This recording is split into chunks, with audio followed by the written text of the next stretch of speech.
Welcome to Combos from the Couch by LifeStance Health, where leading mental health professionals help guide you on your journey to a healthier, more fulfilling life. Hello, everyone. I'm Nicolette Leanza, and I'll be talking with Angel Kramer, and she'll be helping us to understand more about polyamory. So great. Always have you on, Angel. Yes, thanks for having me back. I'm so excited. Same here. So as we jump in, what is polyamory? Ooh, that is a big question. And the answer to that is so wide and so varied and diverse. I don't know that we can do it solid justice in our short podcast today. Nonetheless, I'm going to try. And I would like to add just a little disclaimer that if what you experience as poly does not look like or sound like what I am saying, that does not mean it is wrong. Okay. Because poly can be whatever we want it to be, as long as it hits the markers for some of the things we're going to talk about today. Fair point. So polyamory is nothing new. We have had some level of open, multiple relationships as long as humankind has been recorded. And I would imagine before that as well. For the term itself, polyamory as a term dates back to about the early 90s. Some of the first articles we started seeing this term pop up in. In a nutshell, it is a mixture of a Greek and Latin word, poly being Greek for plural, amor being Latin for love. We put those together and we get polyamory, plural love. And ultimately, polyamory is having multiple relationships of some kind or another at once and having the ability to do that. I think having the ability is one of the important things for people to be aware of. It's okay to be monogamous. It's okay to not be geared towards polyamory because there are some tendencies there that make it a little easier for some of us than it does for others. Mhm. And like I said, it can look different from one person to another. What I might see as a polyamorous relationship, you might have a different view of it. Yours could look completely different from mine. As long as there is consent, Mhm. there's communication, there is mutual respect, there are agreements in place, we can go with the flow. Are there a lot of misconceptions about it? There are a ton of misconceptions about polyamory, probably because it's so different. Hmm.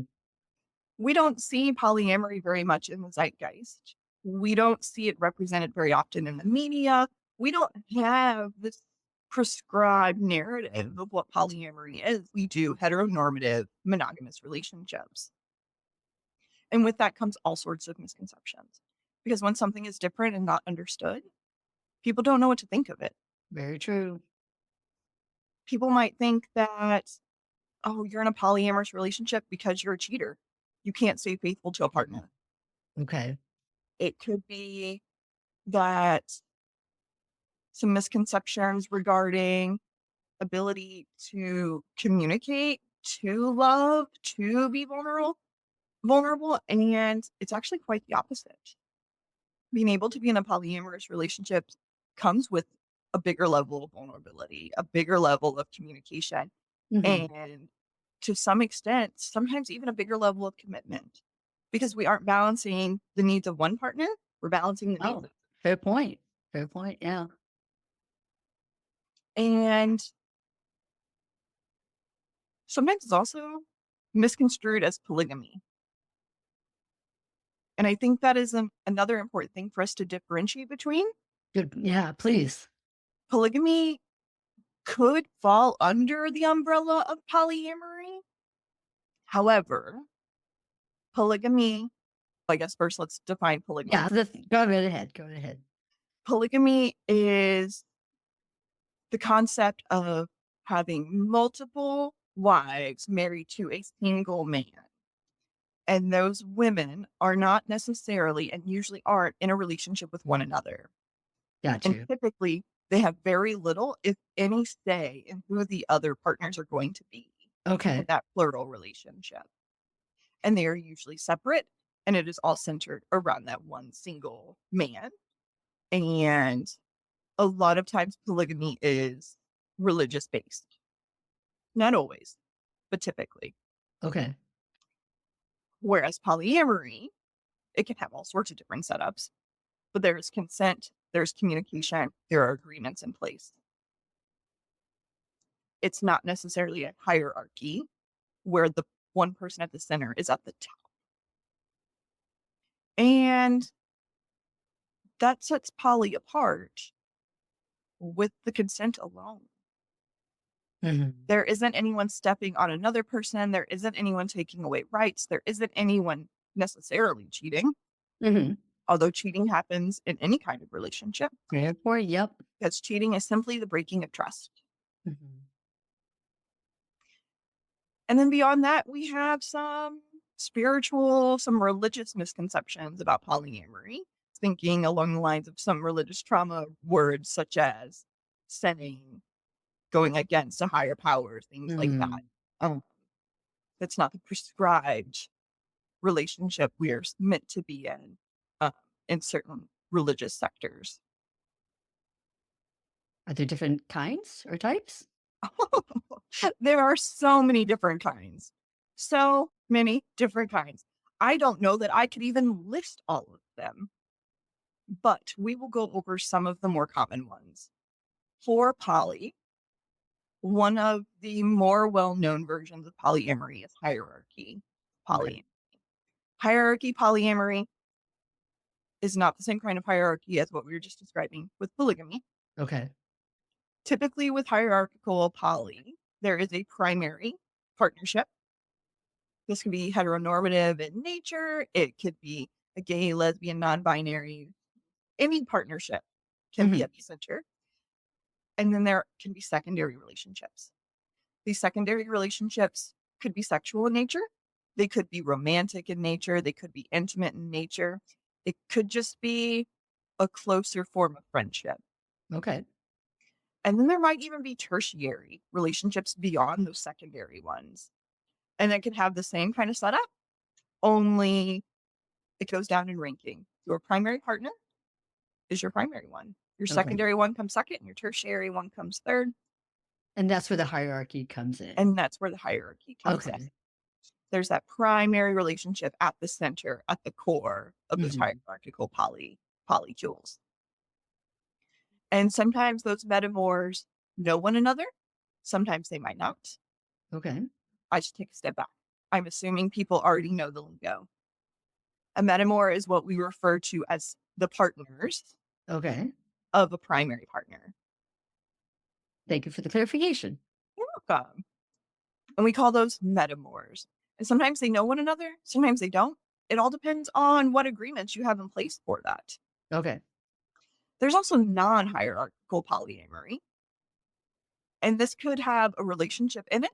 It could just be a single solo person having multiple relationships that are separate from one another. Still consenting, still communication, but those metamors might not be in communication with one another, and there Mhm. isn't necessarily a primary relationship at its core. This might look a little bit more like someone dating multiple people at once, and everyone is consenting to those multiple relationships. Sometimes this is also called solo poly. There's also a thing called parallel polyamory. This is where we have multiple partners together. Okay.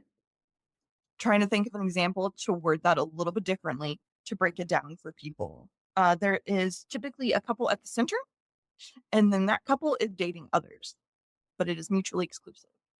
Okay. In that relationship, those parallel partners might be aware of one another. They might be in communication and known metamors. They might not be. There is also something called kitchen table polyamory. And this one What's is a that? little different from Okay. other ones in that the metamors all come together. Everyone who is involved in this group meet up at the kitchen table. Oh, okay. Everyone has a say at the kitchen table. Okay. So if they are reviewing rules, if they're reviewing agreements and boundaries, everyone is reviewing it together. Whether it's your primary partner, your secondary partner, someone you dated last week, a metamor, your partner's metamors, whoever it might be, everyone has a say in what this is and what Okay. occurs. There's also polyfidelity, and this is where there are more than two people in a relationship together all at once. Sometimes we might refer to this as a triple instead of a Okay. couple. We might refer to it as a quad if there are four. Uh, and that terminology is different from couple to couple, from Mhm. partnership to partnership, from polycule to polycule. So once again, if yours looks a little bit different, if I've not touched on what occurs for you, that doesn't mean it doesn't exist. It doesn't mean that it is wrong. You did a great job really taking us through. I actually didn't realize how many different types there were. And it sounds like there's even more than what you just described. So you did Hmm. a really great job concisely explaining to us the different types and how they work and everything. What are some of the benefits and challenges of polyamory? Yeah. So polyamory, of course, comes with benefits. Otherwise, why would people do it? Why would it have been around in our history for as long as it has been? And we have this notion in monogamous relationships that our partners are everything and Mhm. that they can and should fulfill all of those needs. And that's not necessarily the case. And sometimes spreading the love, as it were, that can help get some of those needs met. It can help us meet other people's needs and it can help our partner's needs be met as well. That's not to say that is always the answer if your needs are not being met in a relationship. We'll get to that later, though. Some of the other benefits are that it is a good challenge. In some cases, it can force us to sit with our discomfort and hopefully grow through it. Okay. And particularly with jealousy, with some Mhm. insecurities, because even if you are naturally geared towards polyamory, jealousy is a normal human emotion and it can still come up. Insecurities are a normal human emotion and they can Yep. still come up. Mhm. But the difference here is most people who are trying to practice poly, they have to sit with it, which figure out how to be okay, how to heal that part of ourselves, figure out where it's coming from and what to do with it. Is that where therapy might be helpful with that? 100%. I would recommend anyone who is already poly and having any kind of struggles, or anyone considering that maybe that's part of their identity, go see a therapist who works with polyamory and who has an understanding of it. So that way they can work with you through those things either before they happen or as they're happening for you. Mhm. This all happens in a monogamous relationship as well. Unfortunately, some of the language in the zeitgeist is that it is what it is, so that not everybody works through it. Mhm. But with poly, in order for these to be successful, consenting, agreeable, satisfying relationships, we have to grow through that discomfort and those uncomfortable feelings that we might have. Really like that you're emphasizing that. I don't think a lot of people recognize that. And if you're coming to the table of not even understanding what polyamory is, we're explaining what it is, but also the next step of really how to push through some of these just typical human emotions of jealousy and insecurity and Yeah. how to push through and sit with it and work through it, just like you said. Yeah. And that can involve changing up our communication, learning better communication. Mhm. Also, not something particular to polyamory. We could all use some work on our communication, Very true. except in poly, it is emphasized a little bit more. You don't have just one partner you might be disagreeing with Hmm. or seeing things differently than they are. You have multiple. There is a community behind you that Hmm. we are trying to be okay within. And that means being able to communicate, being able to express ourselves, being able to be vulnerable to do that. And that can be both a challenge and a benefit to polyamory. Good point. Some of the other challenges might be the inverse of some of what we've been discussing. Having struggles with communication, not being able to express our emotions, what we're feeling, what we're going through, and not being willing to be vulnerable in those situations so Mhm. we can grow through them. And in the majority of polyamorous relationships, that's needed and supported. Mhm. And most partners are going to welcome that because everyone has a stake in this game.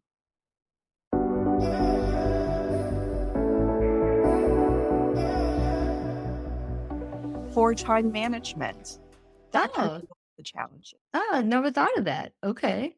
Yeah, because we're dividing ourselves Right. between multiple people, all of whom we love or care about or enjoy the presence of on Mhm. some level. And now we have to figure out how to divide that.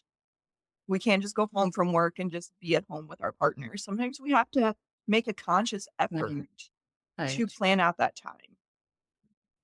And that can be both a struggle and a benefit. Definitely a struggle and a challenge at first, but it can be very beneficial down the line. Okay. Any other takeaways you'd like to share? I would like to throw out a handful of book recommendations Oh, for that would be anyone who lovely. might want to look into this further. There are some amazing books out there that can be picked up that cover way more than we've been able to share in these last few minutes. Some of my favorite ones are Designer Relationship, and that is by Mark A. Michaels. There is another one called Polysecure. This is one that I encourage all of my clients to read when they are coming to me for polyamorous issues. Okay. Polysecure is by Jessica Fern. And then the third one is a book called More Than Two. And this one is by Franklin Bow. The nice part about this one is it also has some workbooks that you could get as Oh, well to go nice. along with those books. All of them have amazing information. It can help you figure out what poly is going to look like for you, what it might look like for others, give you the language behind this so we know what's being experienced, what kind of rules and agreements we are setting up, what the expectations might have already been for other people. Mhm. And if there's a term for it, that means it's normal because other Mhm. people have experienced it. While it's not in zeitgeist, there is still plenty of information out there to help us figure this out, including therapists like myself who are well versed in polyamory. Gosh. Angel, as usual, thank you. You're always a wealth of knowledge. Thank you for sharing your insights on this topic as well. Yeah. Thanks for having me. I'd also like to thank the team behind the podcast, Jason Clayton, Juliana Whitten, and Chris Kelman. With a special thank you to Jason Clayton, who edits our episodes. Thank you for listening to Combos from the Couch. Take care, everyone.